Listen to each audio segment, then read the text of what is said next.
ہمیں اللہ رب العزت نے انسان بنایا، ہم اپنے ساتھ والوں کو فائدہ پہنچائے، گھر والوں کو فائدہ، رشتہ داروں کو فائدہ، اپنے ہمسایوں کو فائدہ، معاشرے کو فائدہ۔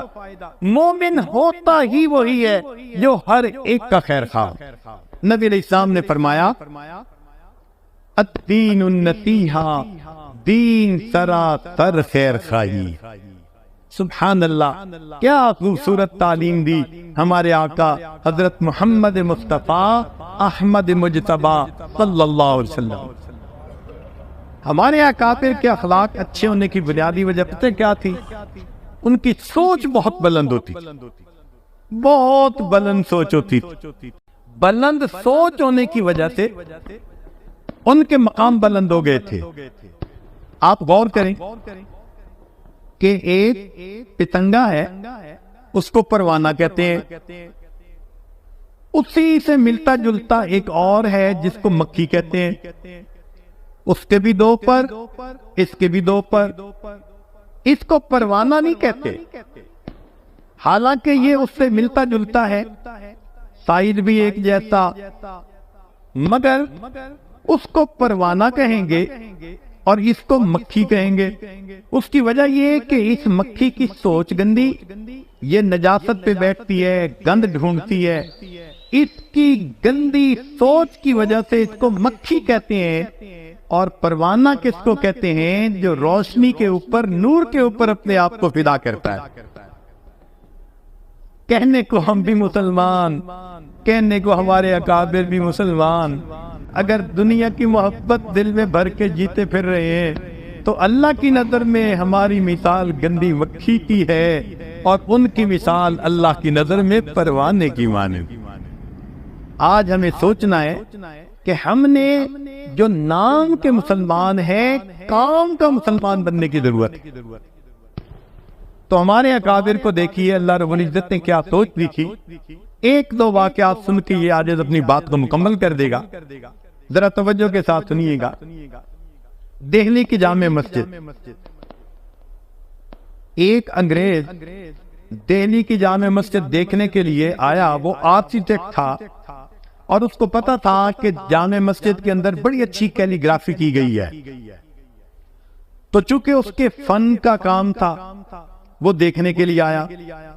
اب دہلی کی جامع مسجد میں کئی سیڑھیاں چڑھ کے جاتے ہیں، اور سیڑھیوں پہ آپ نے دیکھا کہ کئی مرتبہ فقراء بیٹھے ہوتے ہیں، سائل بیٹھے ہوتے ہیں۔ تو ایک معذور فقیر تھا، وہ بیٹھا ہوا تھا۔ جب یہ قریب سے گزرا تو اس نے مانگا، اس نے اپنا ویلٹ نکالا اور ویلٹ نکال کر اس میں سے اس فقیر کو کچھ دے دیا، اور اپنا ویلٹ پھر اپنی جیب میں ڈال لیا۔ اپنی طرف سے تو اس نے جیب میں ڈالا، لیکن حقیقت میں اس کا ویلٹ گر گیا۔ اب یہ چلا گیا مسجد میں، وہاں جا کے اس نے کیلیگرافی دیکھی، بڑی پسند آئی، اس نے فوٹوگرافی کی۔ اس کی بیوی بھی اسی شعبے سے تعلق رکھتی تھی۔ وہ گھر گیا اور گھر جا کر اس نے اپنی بیوی کو بتایا کہ بھئی کتنا اچھا کام کیا ہوا ہے، ہسٹوریکل کام ہے۔ اس کی بیوی کہنے لگی کہ اچھا آئندہ ویکنڈ آئے گا تو میں بھی آپ کے ساتھ جاؤں گی، تو مجھے بھی آپ وہ مسجد کا کام دکھائیں۔ اس نے کہا ٹھیک۔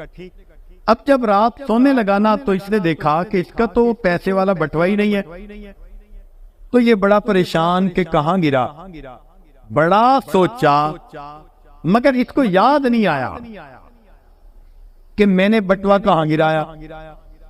خیر ایک آدھ دن کے بعد یہ ذہن سے بات ہی نکال بیٹھا، کہنے لگا جو 200-400 روپے تھے بس وہ میرے گم ہو گئے۔ جب اگلا ویکنڈ آیا تو یہ اپنی بیوی کو لے کے دہلی کی جامع مسجد دکھانے کے لیے آیا۔ اب جب یہ سیڑھیوں پہ چڑھ رہا تھا نا تو اس نے دیکھا کہ وہی معذور فقیر جسے پچھلی مرتبہ اس نے پیسے دیے تھے وہ اس کی طرف آ رہا ہے۔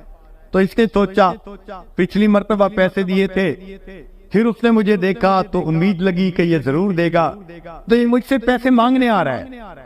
لیکن وہ فقیر جب قریب آیا تو وہ کہنے لگا کہ جناب وہ پچھلی مرتبہ آپ نے جب مجھے پیسے دیے تھے تو شاید یہ آپ کا بٹوا تھا جو گر گیا، میں نے آپ کو ڈھونڈنے کی کوشش کی مگر آپ نکل گئے، تو میں نے اپنے پاس رکھا ہوا ہے، آپ اپنا بٹوا لے لیجئے۔ اب اس انگریز نے بٹوا دیکھا، اپنی چیزیں دیکھیں، ڈاکومنٹ دیکھے، ہر چیز بالکل ٹھیک تھی۔ اس کے ذہن میں خیال آیا کہ یہ فقیر تو ایک ایک پیسہ مانگتا ہے اور میرے تو یہاں پر 200-300 روپے تھے، اگر یہ اپنے پاس رکھ لیتا تو کسی کو خبر ہی نہ ہوتی، مگر اس نے یہ مجھے لوٹا دیا۔ تو اس نے پوچھا کہ فقیر آخر تم نے یہ اپنے پاس رکھ کیوں نہیں لیا؟ تو معذور فقیر نے آگے سے جواب دیا کہ شروع میں تو ایک خیال آیا تھا کہ میں اسے رکھ لوں، مگر پھر ایک دوسرا خیال آیا اور میں نے کہا کہ نہیں، میں اسے نہیں رکھوں گا۔ اس نے پوچھا کیا خیال آیا؟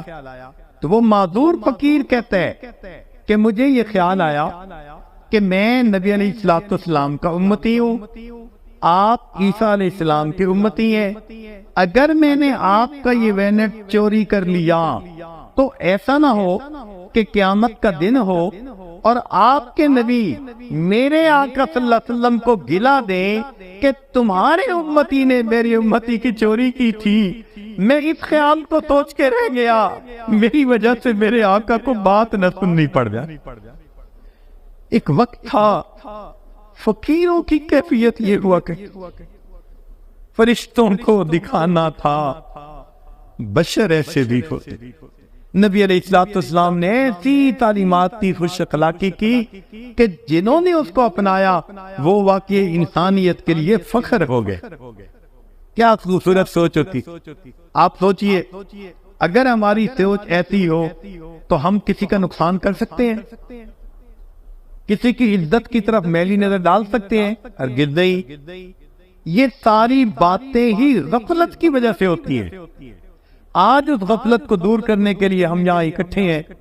اللہ رب العزت ہمیں غفلت سے محفوظ فرمائے اور حقیقی معنوں میں مسلمان بن کر زندگی گزارنے کی توفیق عطا فرمائے۔